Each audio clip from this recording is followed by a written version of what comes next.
tem um monte de casos da história. A IA está alimentada com casos do passado, e tem vários casos novos. Toda semana aparece uma coisa que ninguém nunca viu, ou poucas pessoas viram, e é raro. E aí a IA também nunca viu isso. Aí o radiologista vai olhar e vai laudar isso. E aí isso se retroalimenta a IA com essa informação depois, para a IA aprender com essa imagem. Na área de saúde existe uma limitação. Sempre que você entra com um processo regulatório na Anvisa, por exemplo.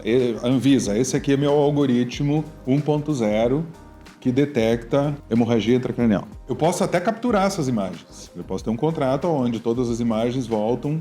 Só que se essa imagem voltar e ela não tiver anotada, se eu não tiver o laudo do médico dizendo que isso aqui é um sangramento ou não, ela não serve para muita coisa.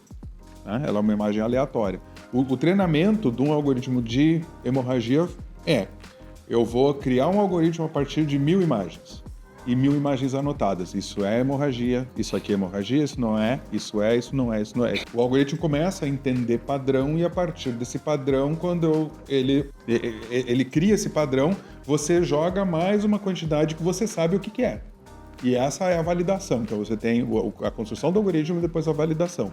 Na validação, você vai saber a especificidade e a sensibilidade, ou seja, quanto ele é específico e o quanto ele é sensível. Se ele é específico demais, ele começa a ser muito exigente.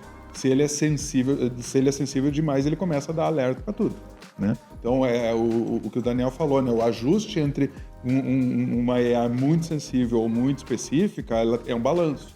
E você é um trade-off, você vai ter que ajustar ele, né? Então, a minha AI por exemplo, no AVC, que é uma emergência, o que é o pior? O pior no AVC, na emergência, é o falso alerta positivo. Tem uma hemorragia, e na verdade não tem, e o médico está ali na emergência e ele não acha a hemorragia que o software está dizendo.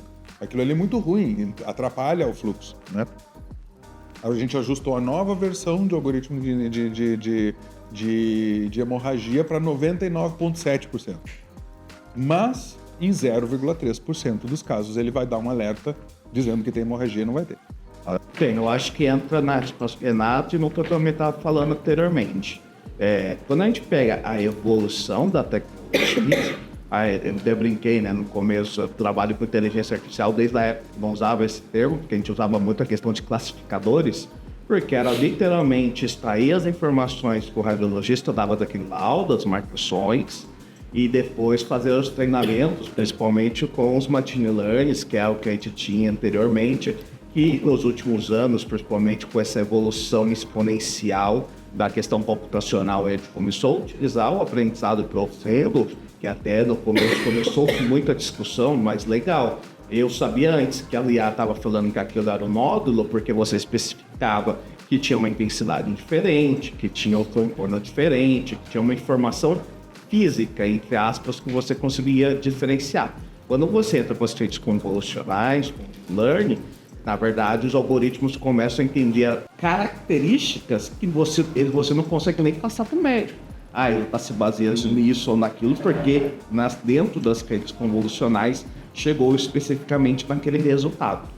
E agora a gente entra com toda essa questão, né, dos últimos 6 meses, todo esse boom da IA generativa e de como que isso vai começar o autoaprendizado, mas eu acredito que na saúde tem que ter muito cuidado com isso. Nós não retreinamos a nossa rede de forma automática nunca. Com uma saúde, a gente tem uma questão da sensibilidade do dado. Primeiro, cada um dos nossos clientes tem que autorizar a gente poder utilizar esses resultados. Lembrando que o cliente autoriza no sentido até pelo LGPD, que ele tem que ter um termo na conta que o paciente está autorizando para isso.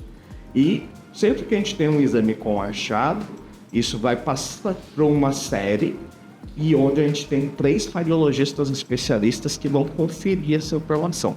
Então, a gente ainda precisa desse supervisionamento e a gente faz até por 3 radiologistas para ter uma comparação, uma tripla leitura para ter essa identificação, onde a gente ainda sempre tem aquela questão, mas então sua IA, o máximo que ela vai chegar é na qualidade desses 3 especialistas. Já se fala que a tecnologia vai evoluir a um ponto que esse autoaprendizado vai ser constante, em que você vai conseguir até mesmo superar esse passo. Mas eu acredito que ainda não existe algoritmos, a tecnologia para esse ponto. E mesmo se tiver, eu acredito que para a saúde vai ter ainda algumas dificuldades, principalmente lembrando essa questão de casos específicos que você não vai ter dados o suficiente para estar colocando no treinamento.